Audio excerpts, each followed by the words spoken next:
Hello, everybody, and welcome to the Burgundy Zone. I am your host, Kyle, and I'm also joined by my co host, Michael Hall. Sup? And we're also joined by a special co host slash guest, Andy Burrows of the DC Tweet Team podcast. Thank you so much for joining us, Burrows. My guy. Anytime, we've always got time for you boys. Greetings from across the pond. Absolutely, Burrows. And we also will have a special guest here stopping by shortly. We will let you know once that comes down. But it is a very special guest indeed, and we are very excited to be able to talk football Huge. with them. Now, that being said, let's talk about the latest and greatest news that's happened. Yesterday in Ron's press conference, he spoke to the media, and he was able to tell the media that this is Dwayne Haskins' job. He has earned the starting job. Hall, what was your immediate reaction? Not a big surprise. I guess if you're some of the junkies on 106.7 or any of those other beat reporters or Nationals guys that were just so desperately hoping that Alex Smith would take the job from Dwayne, which, again, I had no problem with because it would be a great comeback story. But if you were like really paying attention to the offseason and really knew like the plan going forward with this team, you knew this was Dwayne Haskins' job to pretty much lose. If you've been following the offseason, all he's been doing, you pretty much knew that like he wasn't going to lose the job, no matter if Alex Smith was 100% healthy or not. It's his to lose, and I'm excited to see what Dwayne has going into the second season. As like I just said, he's putting all the work in the off season. He's slimmed down. He's as Coach Rivera said, he's done everything that he asked of him in the off season, and it looks like he's going to have hopefully a great sophomore season. Yeah, and that's my biggest question is what was exactly what Ron Rivera asked of Dwayne Haskins early on in the offseason? I want to know what that was. And what we have seen thus far from Dwayne Haskins is him just working hard, being a leader, leading by example, and showing this team that he can lead them. I'm glad that this isn't a QB controversy. I'm glad that Ron came out and put this fire out. We don't have the whole RG3 versus Kirk Cousins debate anymore. Let's just squash it. Let's go ahead with the season and go with Dwayne. I love this aspect from Ron Rivera. What was your reaction to that, Burrows? I just echo what Hall says. I think the main thing for me that stands out, he's now got a coaching team that believe in him. Mm-hmm. If you look last season, he was chucked in at the Giants game. Jay Gruden didn't really want to put him in. And you can see that in his work, like Hall said there, and like you guys have mentioned many times before, the work he's put in during the close season, like the preseason. We've seen his posts on Instagram. We've seen he's been very vocal on social media. He now believes in his coaching team. It's important that Ron Rivera believes in him, but more importantly, Haskins believes in the people backing him, and that's been proven this week by he's been given the starter job. Yeah, and you're this is a great point to say the least. Now, it's great to see that. Look, I know a lot of the national guys are sitting around saying, "Oh, that needed to be said," but Ron left that door open about a month ago. He said, if Alex is ready to play, there's a competition. Even with Kyle Allen, he said there's a competition this entire time. Dwayne had to earn the job. It was not going to be given to him. So I know the whole national media sitting here saying, why would he need to anoint him? We all knew it. That's why. He had to earn it, and it's a good building block for Dwayne, just to give him some confidence to say, look, he earned this job. I know you could say it's a little corny in a way, but the fact is, this is a great thing he feels accomplished, and being able to be anointed the starter, give him some little confidence heading into the season. Now, that being said, Week 1, the Washington football team is going against the Philadelphia Eagles. Former Philadelphia Eagles linebacker Zach Brown was on Instagram, I believe it was yesterday, and he had some funny things to say about the Washington football team. I think one quote was that D was nothing without me. If it wasn't for me, we would have won many more games and stuff like that, going on about how this is Alex Smith's team and the rookie quarterback is a bum. What was your immediate reaction to that, Hall? Well, first of all, he wasn't even here at any point in tenure when Dwayne Haskins was here. So how would you know he's a bum other than the couple games that he got into last year? Right. Which, if you actually watched the games, you would have saw he grew and grew and grew with each start. But again, like we were talking about before, Zach Brown's kind of a country bumpkin. He's not very intelligent. Book smart, I could say. But it is what it is. Zach Brown tried to bash the team when they let him go. What is it, 2 years ago, last year, whatever it was in the offseason? He tried to bash the team and say, like, Like pretty much the same quotes. Without me, this defense is nothing. Like his coaching staff, so there's some bums, blah blah blah. I mean, I'm pretty sure he went to Philadelphia, didn't do a damn thing. I've never heard his name called once throughout the season. So, did you make that Philadelphia defense better? I don't know. Did you? So Yeah, I'm pretty sure Kirk threw for like 4 touchdowns on that Philly defense that Zach Brown was on. Exactly. So I mean, like I said, it is what it is. A lot of ex players that like are just kind of come out and pile on top of the team right now because they're in a little bit of off the field turmoil as far as like all the Washington Post articles and this apparent ESPN thing is going to come out on Sunday, whatever it is. Yeah. So I mean, it is what it is. No one's worried about Zach Brown. He should be worried about trying to get a job in the NFL. Yeah, that was what my point was going to be. What is Zach Brown doing right now? Yeah. Nothing. And look, I appreciate Zach Brown and the effort that he gave as a Washington football fan, but he seems kind of like a jealous ex-girlfriend in a way by just picking at the Washington football team. I don't understand his point here. I don't get what he's trying to do or prove, and acting like he's like a Philly fan. This is insane. Has anyone ever heard Zach Brown talk? The dude sounds like he's straight from the corn stalk in Nebraska. You can't understand a word he says. And look, I just don't care. What was Zach Brown? I'd say, you know what? Who cares what you think of the Washington football team? What was your reaction to that, Burrows? Yeah, I think it's just a thing that everyone always piles on us. You know what I mean? I like what you just said there. I don't care whether it's him, whether it's people in the media. Like Hall said, we're an easy target, really, aren't we? You know what I mean? It's just outside of our bubble. Everyone loves to pile on us, whether it's the national media, or whether it's ex-players, whether it's, former staff members, maybe selling stories that they, who knows are true if they're not. Someone always wants to pile on us for whatever reason. I just can't wait for football to start and we can ram all their words down their throat. Yes, sir. Yeah, and that being said, I think it was Pro Football Talk yesterday. Had Twitter up in riots again, put up a ranking of the teams going in the power rankings for the season. Good old Washington football team was sitting there at 32. What was your reaction to that, Hall? Well, anything that PFT puts out about Washington, I take with a grain of salt because it's clear that Mike Florio has something against the team. I don't know what Dan Snyder did to him or his family, his wife. I don't know what's going on with that whole situation. Maybe it was something that Bruce Allen said or did something to him. Bruce Allen no one really liked him. Maybe he wasn't the biggest Bruce Allen fan. He's clearly not a big Dan Snyder fan. Right. So I just take it with a grain of salt. I mean, like we were talking about in our group chat with like Karaki and everybody. Anyone thinks that we're worse than Jacksonville. Anyone that thinks that we're worse than Cincinnati, but they got a couple weapons on offense. Their defense is still pretty bad. Even anyone that thinks that we're even on the same level as the Giants in our own division. It's like, really? Clearly, Mike Florio has something against the team. He's always had something against the team. We could, like I said this many times, we could win the Super Bowl, and he would be like, well, they didn't win it by enough points. So it's just like, whatever, man. Like Mike Florio, he's a good football like commentator guy or like analyst or whatever. But when it comes to Washington, all of his takes are just poo-poo. Yeah, absolutely. I just whatever. I don't even like look at that stuff. Yeah, I can't stand Florio. He's always putting Burrows. How many times we've had you on here where we've talked football and some list they got us at the bottom of. And I know one fan responded to me yesterday and said, they were crap last year. Who cares? Let's start over, whatever, fresh. And I understand that. I'm not saying we should be given some sort of respect. I'm not saying that. What I'm saying is, as like somebody who considers themselves smart or educated in the sports world, would not put that out there if it wasn't for some reason other besides trying to get clicks. Yeah, clickbait. It's just ridiculous to sit here and say that the Washington football team is not better than the Cincinnati Bengals right now, that they're not better than the Giants or the Jaguars. I think it's absolutely ridiculous in my opinion. You could even go better than Miami at this point. Like, come on. So Burrows. Just a respect thing, isn't it? No one's got any outside of Washington probably, and obviously the fans we have over here in the UK. I don't know why. I don't know why you guys might think. Has it always been like that? I mean, like I said, I've been born since 2000. Is it like obviously you guys live over there? Why is it that like the media seem to love to hate on Washington? I mean, we changed the name. Okay, they kind of got us for that. You know what I mean? We've employed Julie Donaldson. We've got Jason Wright.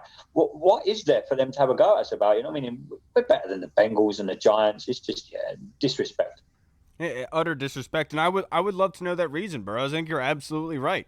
What is it? I know that it has been going on for a long time. It's happening. It's nothing that we can really cry about, but it is what it is. All right, everybody, we are joined now by special guest JP Finlay of NBC Sports Washington and formerly known as the Redskins Talk podcast. JP Finlay, thank you so much for joining us today, sir.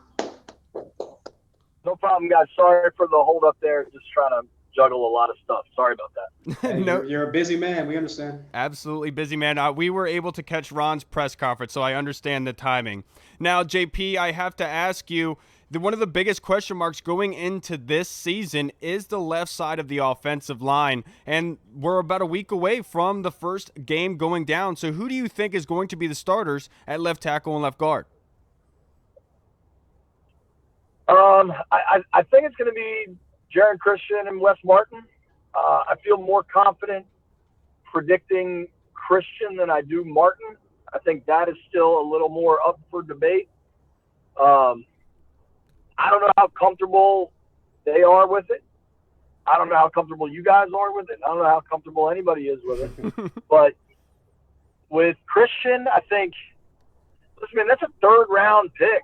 And so the word when they drafted him out of Louisville, now granted it was a different administration drafted him, is that he had talent and it's going to take a little while to develop, but that he's a real prospect. And so he's 3 years into the NFL. I'm sure you guys have seen his comments. I talked to Adrian Peterson about it. You guys might know this. So Jerron Christian and Trent Williams have the same agent. Mm-hmm. They all work out together in Houston together. And basically, I think Christian kind of doubted he was going to play for his first couple of years in the NFL and maybe didn't work to the level he needed to be at. And I think this offseason he's worked a lot harder and has put on the upper body strength and mass he needs. So we'll see. I mean, it's a left tackle that hasn't shown a lot of promise in the past but looks different now. And I have people telling me that back in February. I mean, before any of this stuff was settled, they're like, hey, you should see Jerron Christian. He looks different. So I think left tackle is also an incredibly crucial position. And I don't think they have any depth behind Christian and Moses. And we don't know what's going on with Sidney Charles.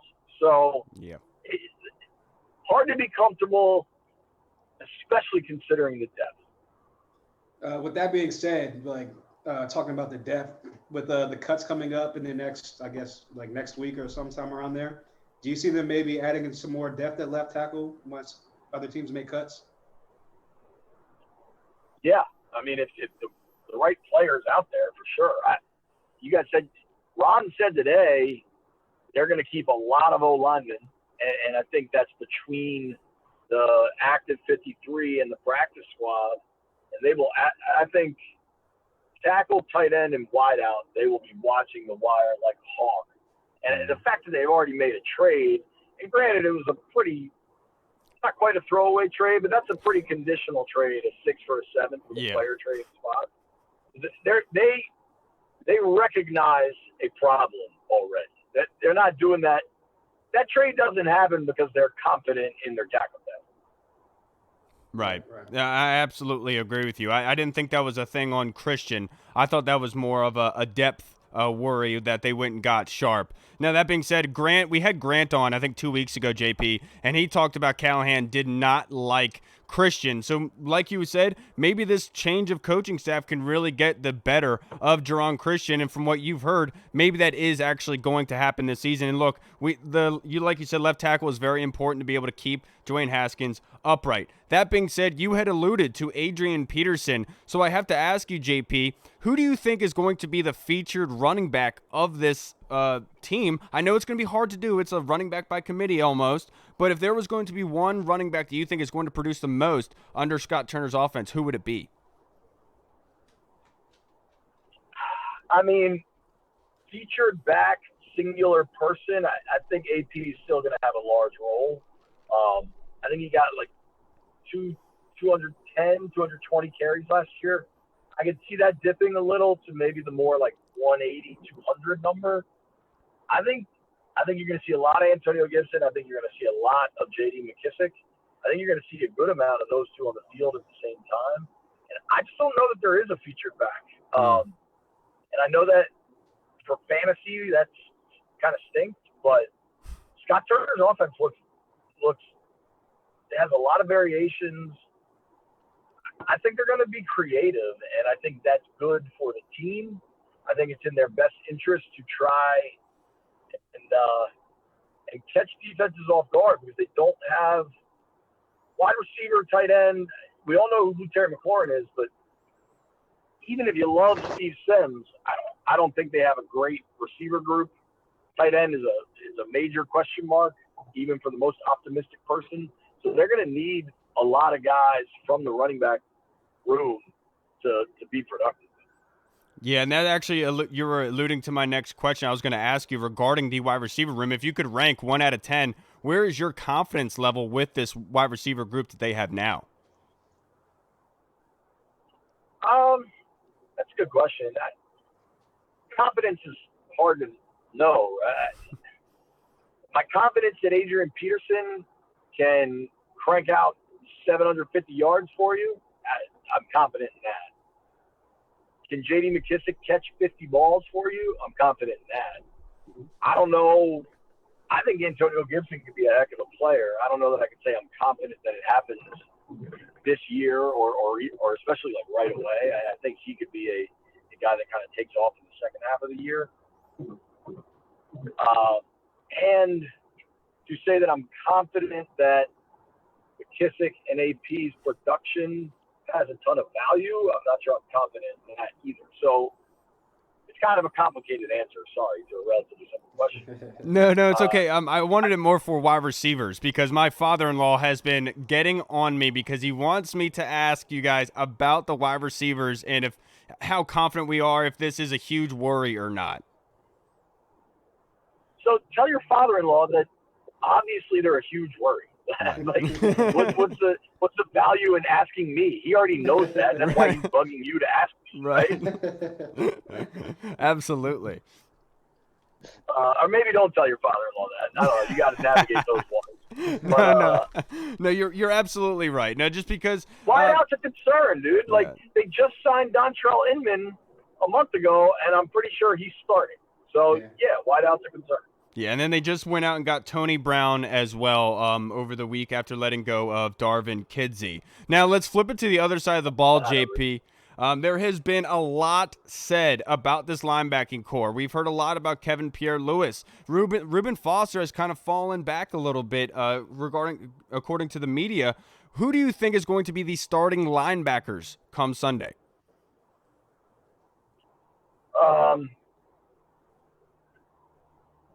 I'm going to stick with what I have thought, and they're really trying to look at each guy.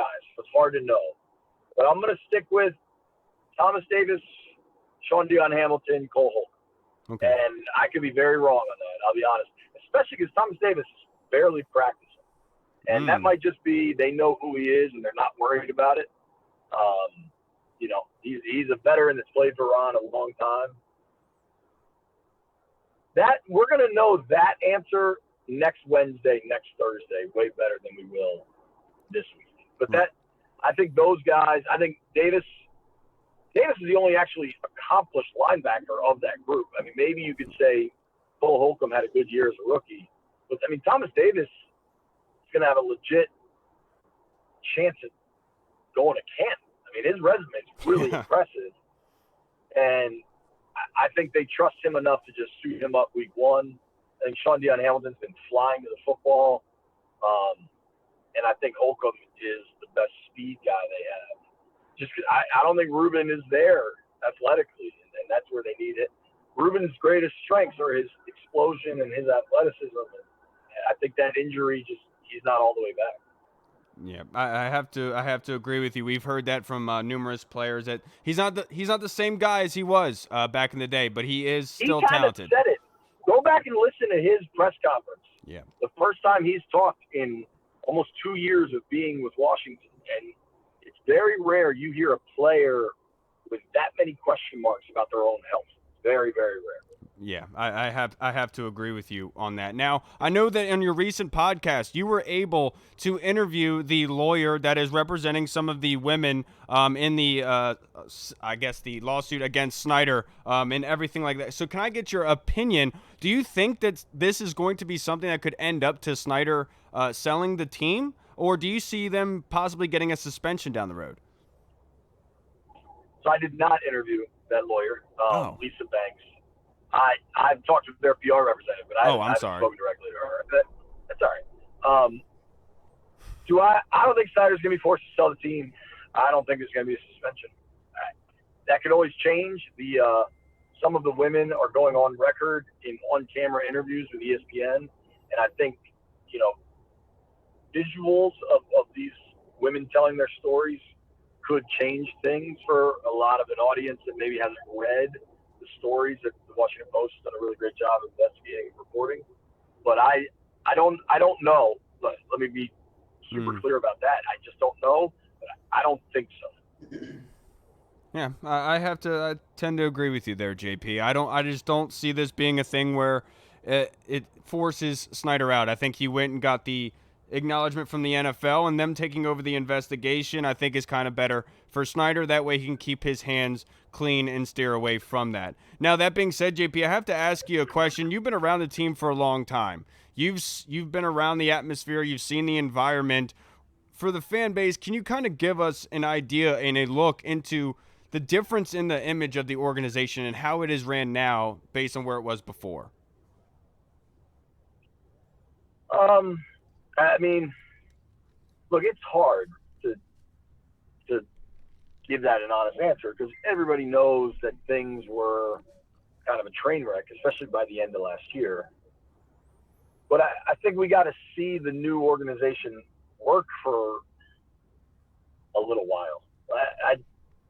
People want, I think, an immediate answer on something that's going to take time, and they've hired good people. They've hired good people before, and you got to let those people do their job and enact change. So things look different, absolutely. On the field, I can speak to that better, which isn't the whole organization. But on field, things look more crisp. There's more, seriousness to practice.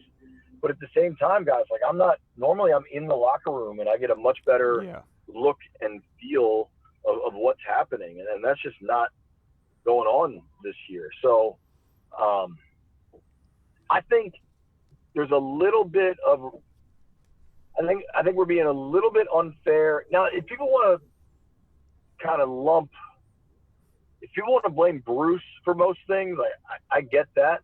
I think Jay Gruden is getting dragged probably a little bit more than he deserves. For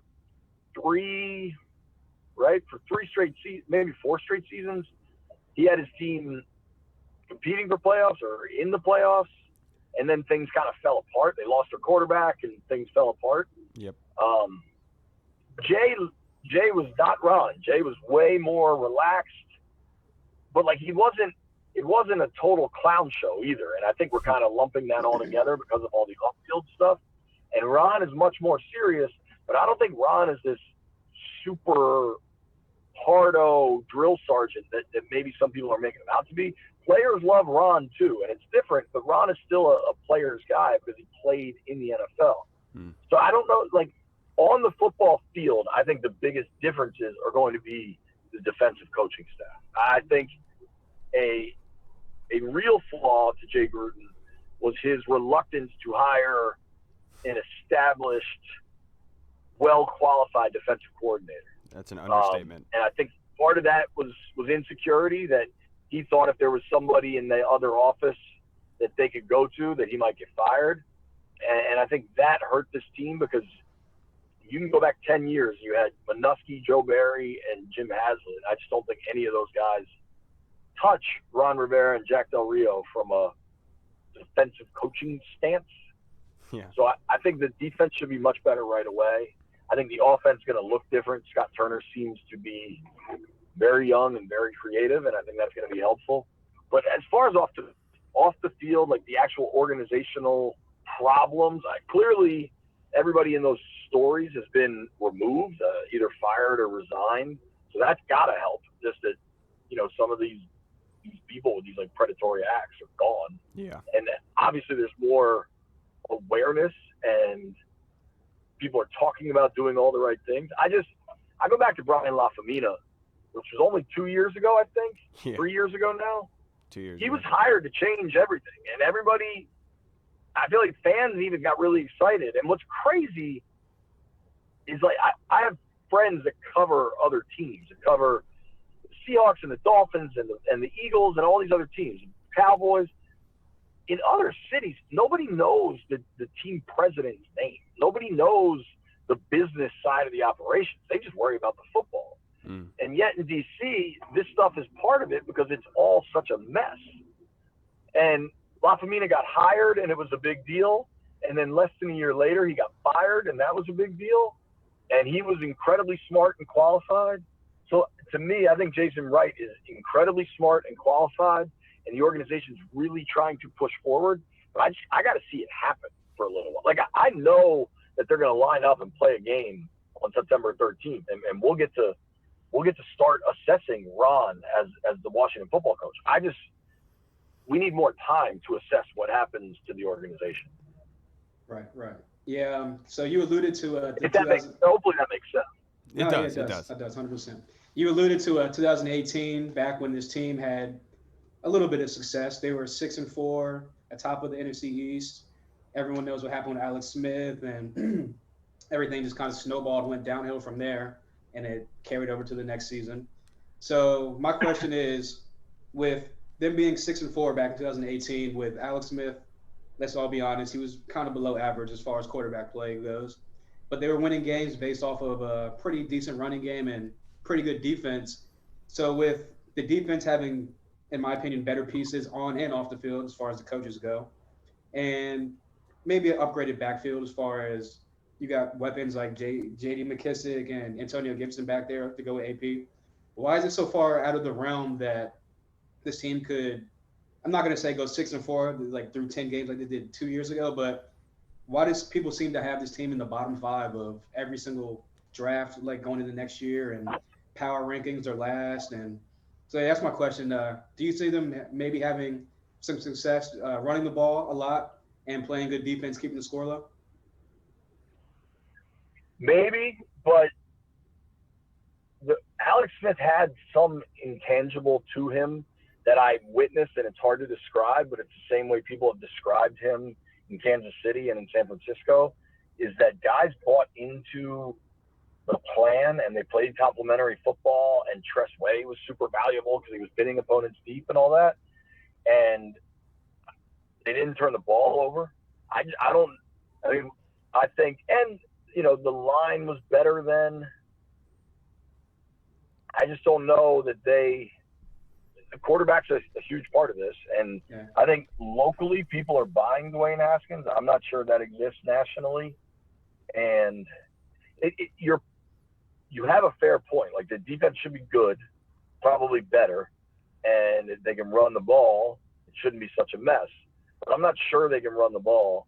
And I'm trying to think that 2018 team specifically, probably, they kind of had Jordan Reed. They had Vernon Davis. They had Trent, right? Trent got hurt, but he started the season. Mm-hmm. Trent makes a really, really big difference. That secondary was probably better with Dunbar and Norman than what is right now. There's a lot of reasons to be excited defensively about the change in coaching staff in the front seven, but I'm not sure we're adequately concerned about the secondary, especially the depth in the secondary. But I can't tell you you're wrong if that's your theory, hey, why can't they do this? Right. Maybe they can, man, honestly. And I think, that was kind of boring, effective football. And what's so weird about Washington fans is that I've never heard more upset fans after wins than that early run in 2018. But I think after 2019, people would be thrilled with that. Yeah. So you wouldn't have the same complaints. But you're not wrong. It could work. Right. Sounds good to me. I like that. I'm not sure it will, but it could. JP, I think we have 2 more questions for you. One from Andy from the UK. Hold on, I'm sorry. Hold on, I'm sorry. Let's be clear. I didn't say you were right. I just said you might not be wrong. I thought I could slip that in there without you noticing.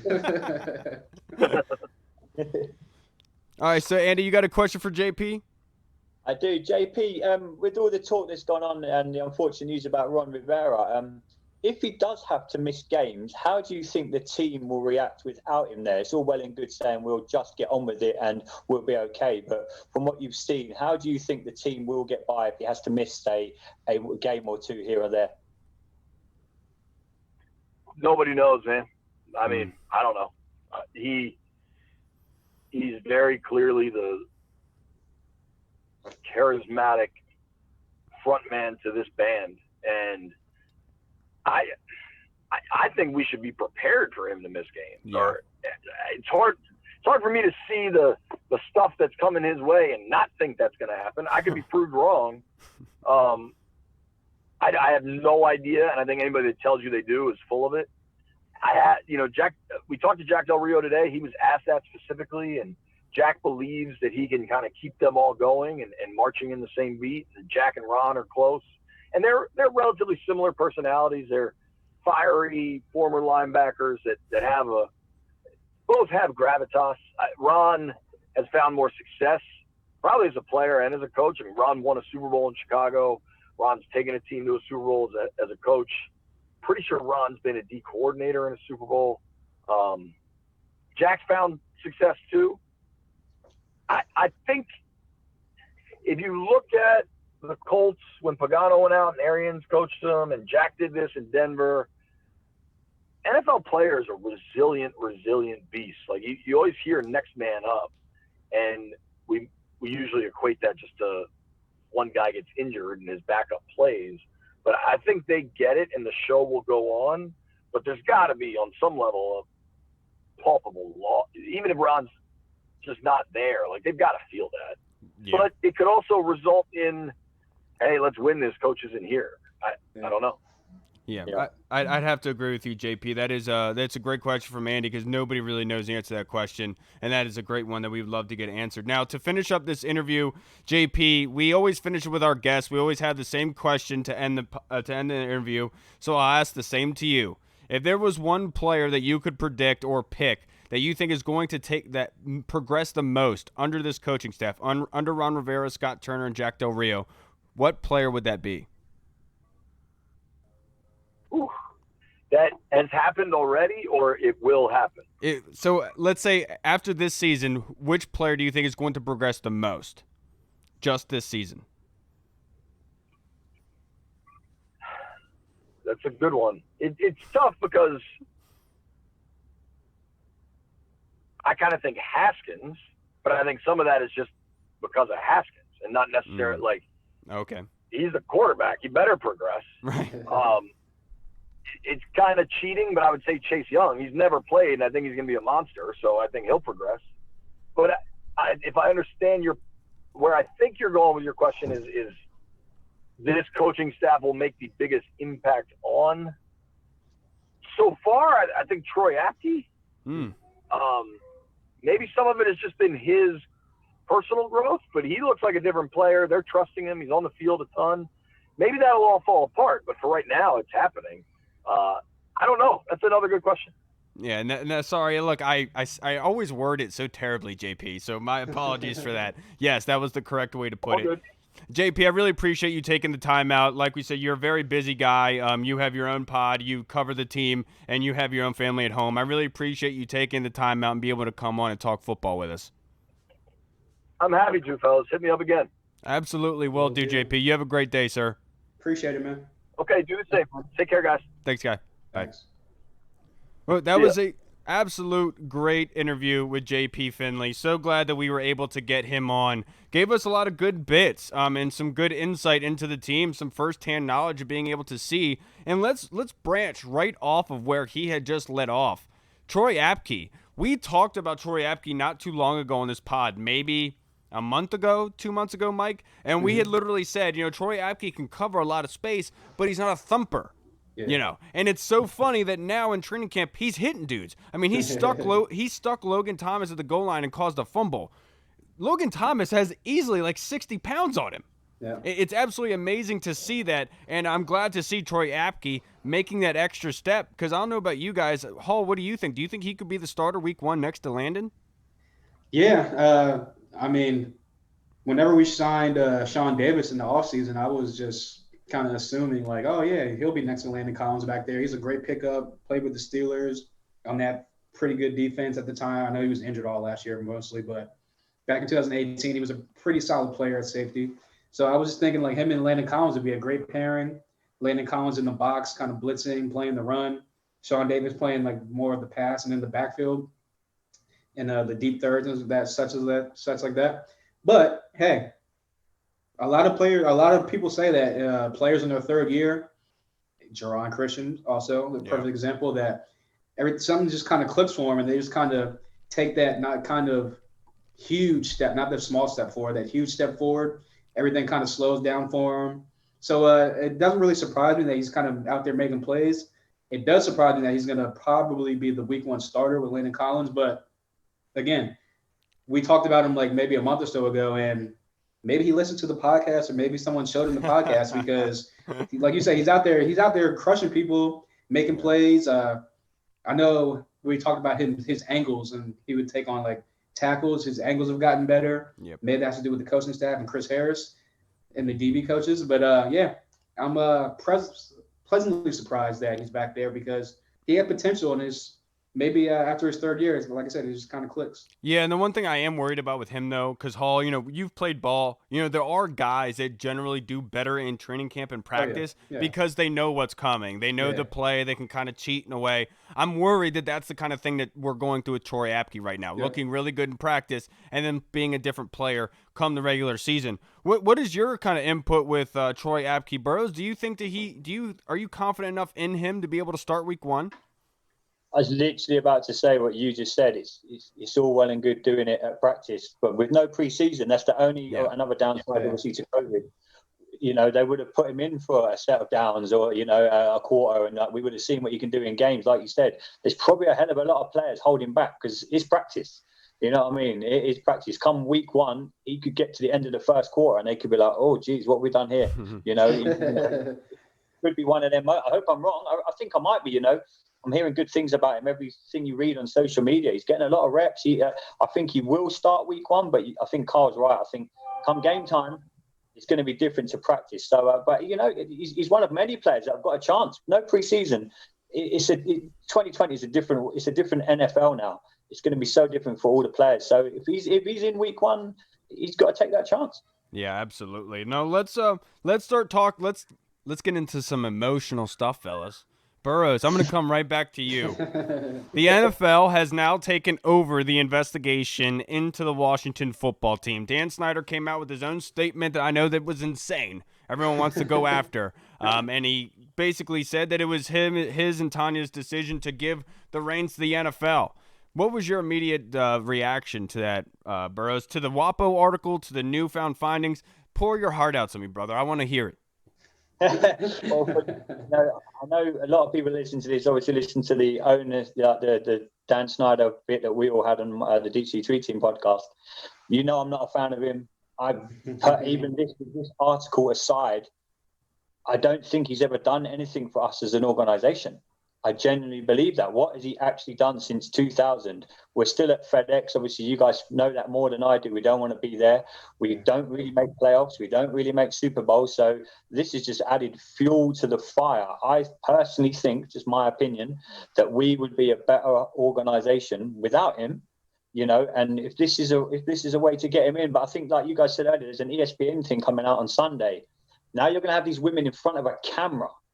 This is where it ranks up a little bit more. You're actually seeing these women in front of a camera. That's never, they've got to be fairly confident that they've got something. And maybe this NFL investigation has prompted them women now to go, oh, hang on a minute. I'm going to come in front of the camera now and tell my side of the story. I'm not scared because, let's be honest, they've probably been terrified for X amount of years to say anything. So now the Washington Post have got hold of this article. We're going to be on, you've got the ESPN thing coming up on Sunday. If this was over here and this was a soccer team, or like we've had on my podcast, if this was any other workplace, it'd be gone already, suspended. You'd be home without pay. We're investigating it. Because it's a National Football League and a sport, he's still there. But my personal opinion is we'd be a better organisation without him. Yeah, and look, I don't think anyone can sit here and argue with you in regarding to the opinion of Dan and what he's done as an owner. 100%, I'm right there with you. My only issue with this whole process is it's kind of seemed like it's being gaslit. Like there is, like, let's say there's 100 accusations, right? There's one accusation that is against Snyder, right? For a general minister. Otherwise, it's beside, like, it's him being incompetent, not running his organization correctly, not keeping guys in check. The one, like, there's maybe one or two, I don't know, I'm not 100% sure, but one or two that has accusations against him.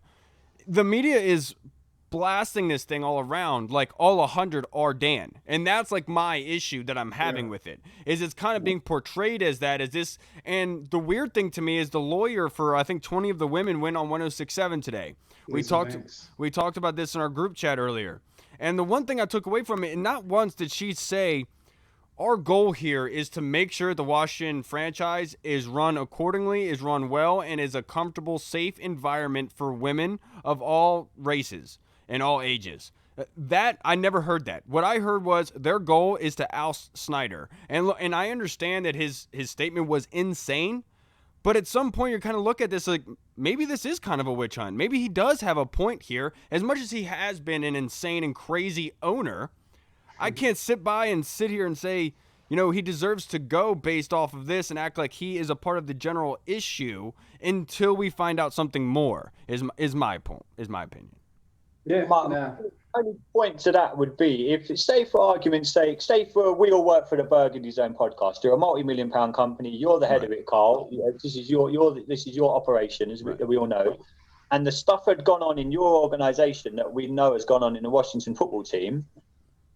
They would all come to you and say, "Look, you're the top of the tree. You run this organisation. The buck has to stop with you." The fact that everything that's gone on in our organisation, and he was blind to all of it, I find that so hard to be. The buck has to stop somewhere. Larry Michael's gone. We know what's gone on. We won't go over that again. Right. But if you personally were the head of you're the head of the Burgundy Zone party, if you were a multi-million-pound company, they're going to go, "Okay, Carl, we want to get you in a room and we want to interview you because this is on you." So that's what the NFL are going to now do with Dan Snyder. He can put his hands up all he wants and says, "Do you know what? Yep, I didn't know what was going on. Larry Michael did this and Bruce Allen did this and Jay Gruden did that." No, I'm sorry. You're the head. You run this. If it was my work and, my company was in trouble, they'd go to my boss. And I just kind of think that kind of gets lost a little bit. He gets off with that. He gets off a little lightly there, I think. The only thing, I just don't see the NFL pulling the trigger on it because they don't want to open the floodgates. So let's just conspiracy sake, let's just say there was some person out there with a whole bunch of money that wanted to replace somebody as owner in the NFL. Let's say they had let's just say they had a bunch of money and they could pay a bunch of former employees to come out with all these accusations because they know in Washington, before the evidence and the facts came out, they forced him out. They forced out Snyder. Maybe this can happen with them. That's why I think that the NFL owners are kind of sitting back saying, look, we have to watch out here. We have to cover our butt a little bit. Because let's say that's not all true. I understand that the whole 50 women, like, there's the chances of all of those being false is zero. Obviously, there is some truth to the fire, but the fact is, like, let's just, for argument's sake, let's just say that conspiracy could possibly be true someday. Doing this would open the door for that possibility. And that's why I feel like the NFL is going to make sure they take their time with this. And based off the evidence that's brought, I don't think there's going to be anything brought against Snyder, which brings me to go back to the whole point of why are they doing this? Yeah, no, I mean, I agree with both of your points. I definitely agree with Burrows where he's the top of the food chain. So you can't just be like, "Oh, I didn't know that was going on." No, you have to take ownership of it. Exactly. You got to take ownership, and clearly he wasn't trying to take any type of ownership in his statement, which, again, like you said, is just crazy to me.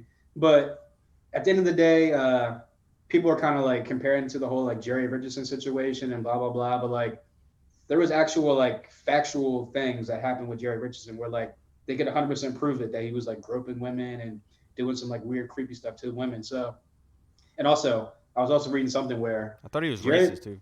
yeah, he was like racist on some other like stuff too. But I also read that he was on his way out anyway. He was already looking for sellers and like that just kind of sped the process up. So he was already on his way out anyway. So that's why they made him sell the team.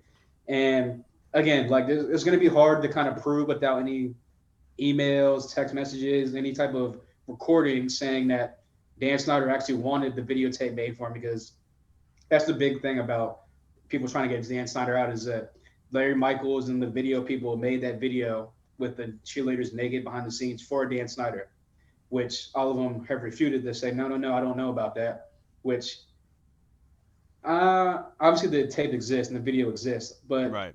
I think it was more of Larry Michaels and the video guys trying to butter up Dan, like, hey, look what I made for you, Dan. Like, I don't think it was actually Dan requesting the tape. And even if it was, again, like I just said, if he did, there's no actual proof, no messages, no paper trail of him doing that. So I think that he'll definitely stay as owner, and I think that this is a huge wake-up call for him to be like, whoa, I'm about to lose my prized possession, my pretty much not my only source of income, but like my major source of income. And everyone knows he's a huge fan of the team. He grew up a huge fan of the team. So in his eyes, he's probably like, man, let me take a step back. Let me kind of partner up with my wife, put her in all the statements, and just be like, you know what? I wasn't there. I'm going to hand it over to the NFL and let them take it over, which, again, is a good move on his part, because if it would have came back to be like, oh, we didn't find anything, or we just found like the stuff that the WAPO article said, people would already accuse Dan Snyder of, well, he led the investigation and blah, blah, blah, blah, and it was just being more heat on him and the organization. So at the end of the day, I like that he turned it over to the NFL. I think the NFL is going to take their time. They're going to find maybe a little bit more evidence, but not enough to push him out. And I think I said it on Twitter.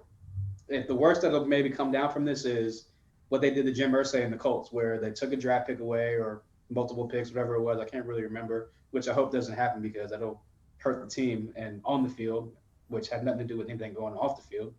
And maybe they'll suspend Dan Snyder, but you just heard JP talking about they might not even do that.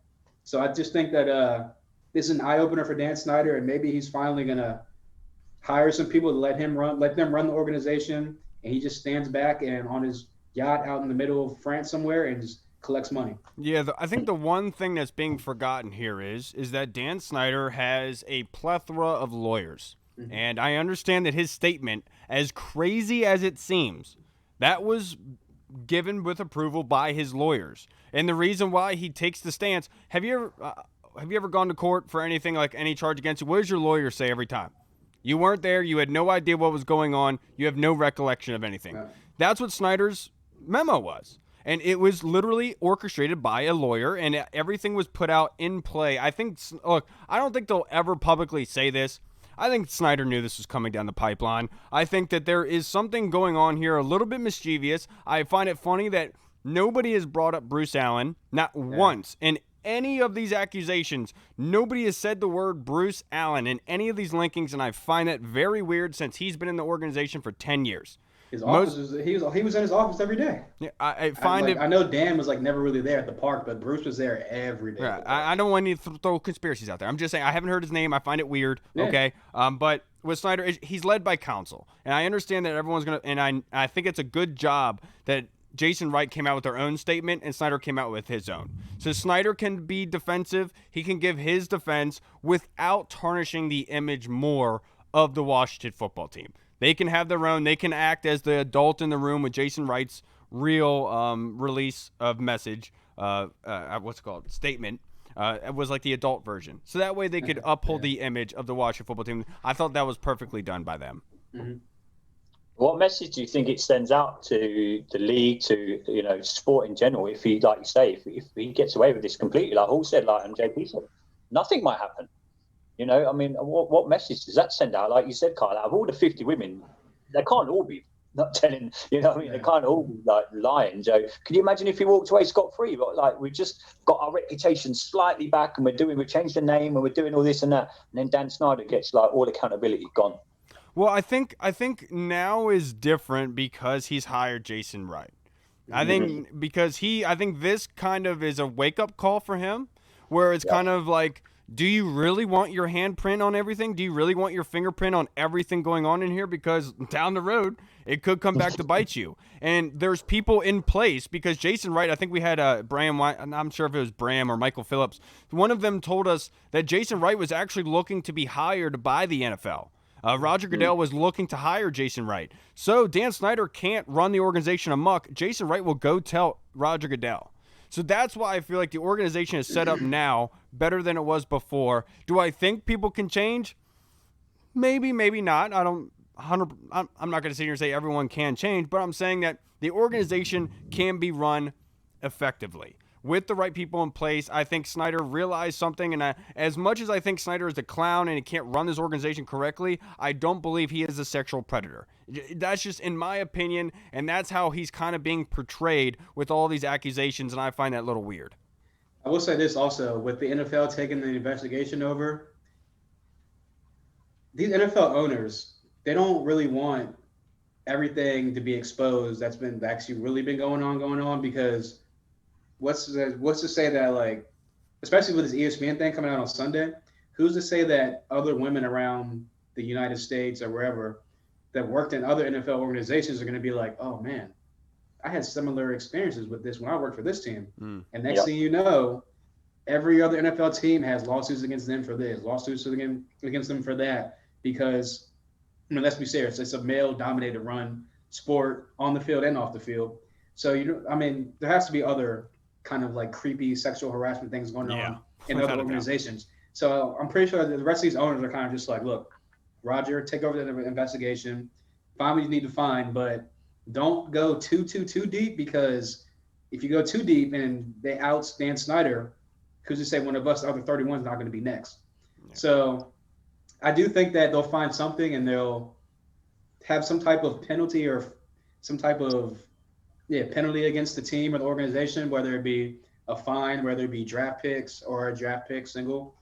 I just think that, like JP said and everyone else is saying, I don't think really anything's going to happen as far as huge, but it'll be something minor, like, small. Yeah, I agree with you. I agree with you there, just because I just don't. With the NFL, all they're doing is they're getting the results first. That's all that's happening. They're getting the results. And what can happen there is Roger Goodell can like handpick something to penalize Snyder for. That's how I kind of view this. Like I've said before in previous podcasts, I thought this was a chess match. And the reason why Snyder changed the name is because he needed to be in the good graces of the NFL and the other owners so they wouldn't try to oust him.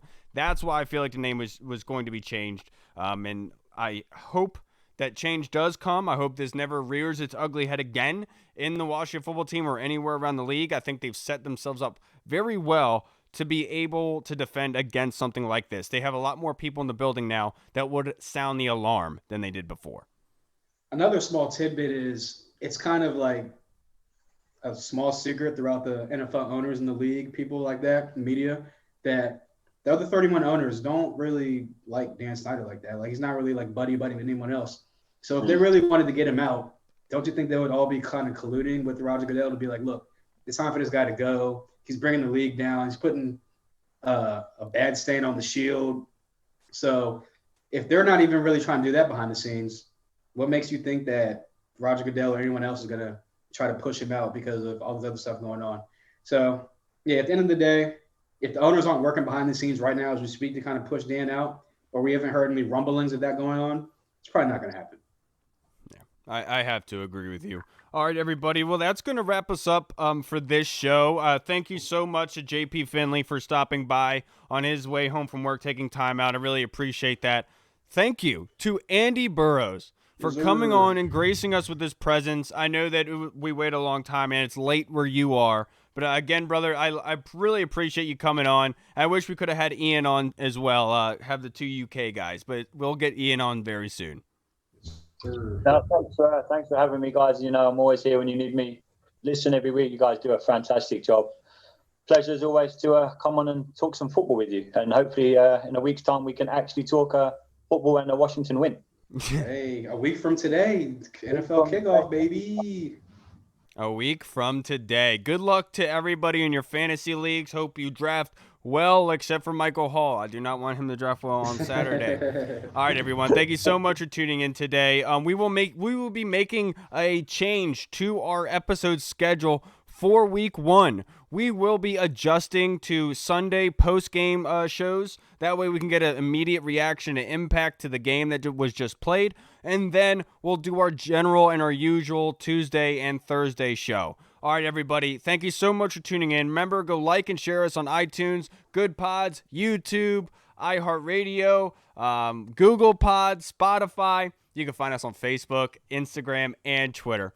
All right, everybody. I'm Kyle. I am Hall, and I'm glad that we're finishing because this room's getting extra dark. It happened again. All right, everybody. Thank you so much for tuning in. Burrows, we love you, brother. I appreciate you. My guy. Anytime. Appreciate you, man. Absolutely. Redskins football.